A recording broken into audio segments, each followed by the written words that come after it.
Izin memperkenalkan diri, nama saya Sultan Aulia, NPP 290751, asal dari kelas D4. Pada kesempatan kali ini saya akan mempresentasikan mata kuliah dari Administrasi Perencanaan Pemerintahan Daerah. Mari kita lanjutkan. Tujuan dari pelatihan untuk persiapan dalam merencanakan, merancang, dan mengimplementasikan sistem PNA terpadu yang berbasis hasil dalam ruang lingkup pemerintah daerah. Yang kedua, untuk menunjukkan bahwa sistem PNA terpadu adalah alat yang efektif dalam mendukung manajemen kegiatan dan kebijakan publik. The power of measuring results. If you do not measure results, you cannot tell success from failure. Yang kedua, if you cannot see success, you cannot reward it. If you cannot reward success, you are probably rewarding failure. If you cannot see success, you cannot learn from it. If you cannot recognize failure, you cannot correct it. If you can demonstrate results, you can win public support. Siapa peduli kinerja pemerintah? Yang pertama yaitu pemerintah, pengelola program atau SKPD dan dinas, lembaga legislatif atau DPRD, masyarakat sipil yaitu masyarakat, NGO, media, sektor privat, yang terakhir yaitu donor. Fokus. Pemantauan dan evaluasi itu berbeda dan terpisah, namun terkait satu sama lain. Strategi dalam mengumpulkan data dan melaporkan hasil temuan dapat menunjukkan bagaimana kinerja sektor publik. Dalam pelatihan ini, kita akan mendiskusikan pemantauan sebagai alat, evaluasi sebagai alat, bagaimana PNA berinteraksi dalam mendukung manajemen publik yang baik. Yang terakhir, 10 langkah dalam menyusun PNA berbasis hasil untuk mengukur kinerja pemerintah. 10 langkah dalam merancang, menyusun, serta membuat keberlanjutan dari sistem PNA berbasis hasil. Yang pertama, pelaksanaan readiness assessment. Yang kedua, kesepakatan tentang hasil yang akan dipantau dan dievaluasi. Yang ketiga, pemilihan indikator kunci untuk memantau hasil. Yang keempat, baseline data pada indikator. Ada di mana kita sekarang? 5. Perencanaan untuk perbaikan.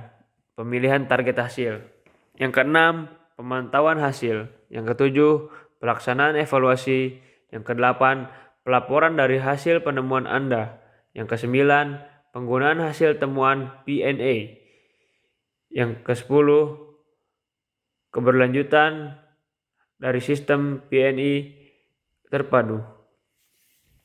Alasan mengapa melakukan PNI berbasis hasil. Yang pertama, menyediakan informasi penting tentang kinerja sektor publik. Yang kedua, menyediakan gambaran tentang status proyek, program, atau kebijakan. Yang ketiga, mempromosikan kredibilitas dan kepercayaan publik dari pelaporan hasil program. Yang keempat, membantu memformulasikan dan menjustifikasi permintaan anggaran. Yang terakhir, mengidentifikasi potensi dari program yang menjanjikan. Alasan melakukan PNI. Yang pertama, memfokuskan perhatian terhadap pencapaian hasil yang penting untuk organisasi dan stakeholder. Yang kedua, menyediakan secara rutin informasi untuk status dan kinerja pelaksanaan program. Yang ketiga, membantu menginisiasikan pencapaian tujuan dan objektif. Yang keempat, mendorong pengelola untuk mengidentifikasi dan mengambil tindak dalam perbaikan kekurangan. Yang terakhir, mendukung agenda pembangunan menuju kepada prinsip pelaksanaan akuntabilitas yang lebih baik. Penting diperhatikan, dibutuhkan komitmen kepemimpinan dalam mencapai kinerja organisasi pemerintah daerah yang lebih baik, ditambah dengan pengalokasian sumber daya dalam membangun sistem PNI. Yang ketiga, ditambah sumber daya yang berkomitmen dalam meningkatkan performa sektor publik. Jadi, syarat kinerja pemerintah yang lebih baik adalah kombinasi dari kapasitas institusional dan political will. Definisi pemantauan. Pemantauan berbasis hasil yang selanjutnya pemantauan adalah proses berkelanjutan dalam mengumpulkan dan menganalisa informasi untuk membandingkan bagaimana kinerja proyek, program, atau kebijakan pada apa yang diharapkan atau direncanakan. Aktivitas utama yang membutuhkan pemantauan. Setiap proyek, program, atau kebijakan yang menggunakan sumber daya publik untuk mencapai tujuan peningkatan kesejahteraan masyarakat perlu dipantau. Yang kedua, beberapa aktivitas utama dalam proyek atau program atau kebijakan yang perlu informasi pemantauan. Yang pertama, status pencapaian tujuan dan objektif. Yang kedua, pelaporan kepada pemerintah, stakeholder, dan donor. Yang ketiga, pengendalian proyek, program, dan kebijakan. Yang keempat, pengalokasian sumber daya. Pendekatan baru dalam pemantauan. Pemantauan tradisional berfokus pada implementation monitoring. Hal ini mencakup tracking inputs, rupiah, sumber daya, strategi, aktivitas apa yang terjadi di tempat, dan output, barang dan jasa yang diproduksi. Pendekatan ini berfokus pada pemantauan bagaimana sebuah proyek, program, dan kebijakan diimplementasikan.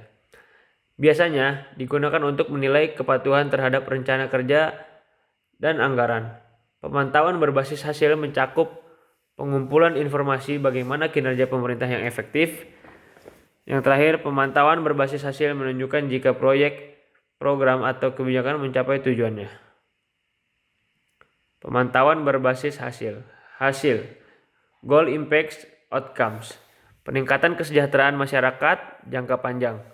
Dampak atau efek antara pada pemanfaat. Outputsnya keluaran proyek atau program. Activities pelaksanaan proyek atau program untuk menghasilkan keluaran. Inputnya dana, manusia, dan sumber daya lainnya.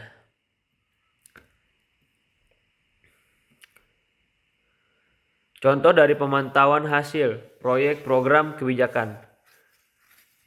Dalam kolom kesehatan anak, pemantauan kebijakan turunnya tingkat kematian, naiknya pencapaian pendidikan anak perempuan. Pelayanan prenatal dimanfaatkan oleh ibu hamil. Anak perempuan di SLTP mengikuti ujian matematika dan IPA meningkat. Pemantauan proyek, informasi tentang pelayanan prenatal yang baik disediakan di 6 desa yang disasar. Anak perempuan di 4 kelurahan menyelesaikan SD naik. Definisi evaluasi.